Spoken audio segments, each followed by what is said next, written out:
I explained some of the most popular defenses in our last video, but there are still a few more really popular ones, so go through these and see if any of them ring a bell for you. The first one is compliance. Compliance is when we take a one-down position, when we put more stock in other people's opinions and needs and often go along just to keep the peace, often to our own detriment. Compliance usually goes hand in hand with self-sabotage because that's how we stay down here. Compliance also hangs out with defiance. Defiance comes from our need as humans to feel like we're in control of our life. And so when we feel like we're being cajoled or like we're expected to do something, then we will passive-aggressively dig in our heels to demonstrate that we have control. Some classic examples that I see are the kid who goes to university because they feel they're expected to go, but screw you, mom and dad, I'm not going to class.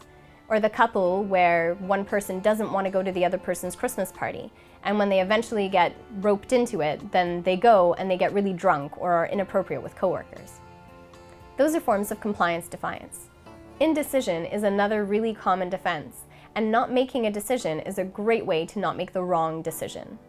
Detaching is another common one, where we don't fully invest in our life as a way to protect ourselves from failure or from being hurt or disappointed. Displacement is another one. Displacement is when, instead of being mad at a particular person, we change the target to somebody who we feel safer with.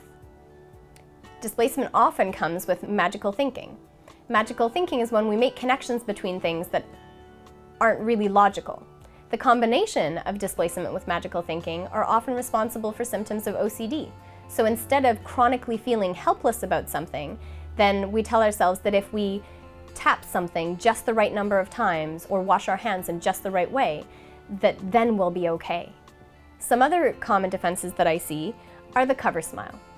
So imagine being in a group of people, and you've probably had this experience, and somebody says a really inappropriate remark, and people kind of go, ha ha ha, and they laugh, that awkward laugh.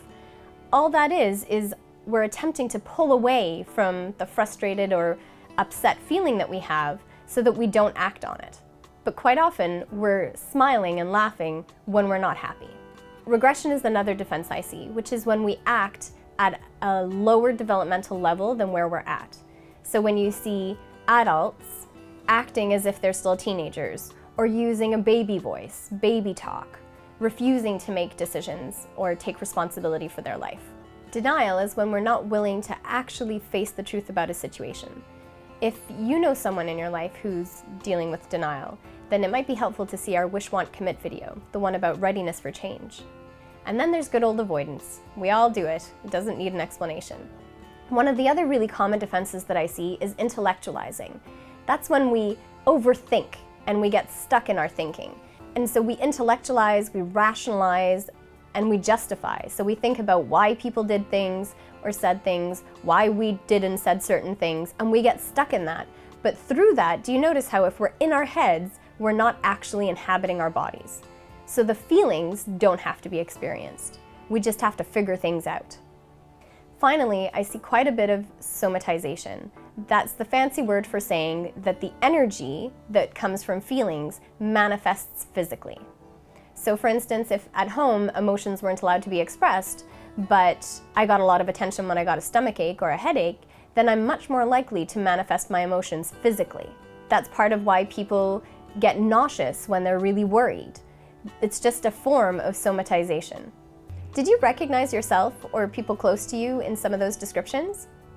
A common mistake that we make is that we think that those defenses are actually part of who we are or part of who the people close to us are. The truth is, they're just unhealthy coping habits. And just like we can quit smoking, we can change our relationship with these defenses. Similar to the smoking though, we might still get urges, but that doesn't mean we need to do it.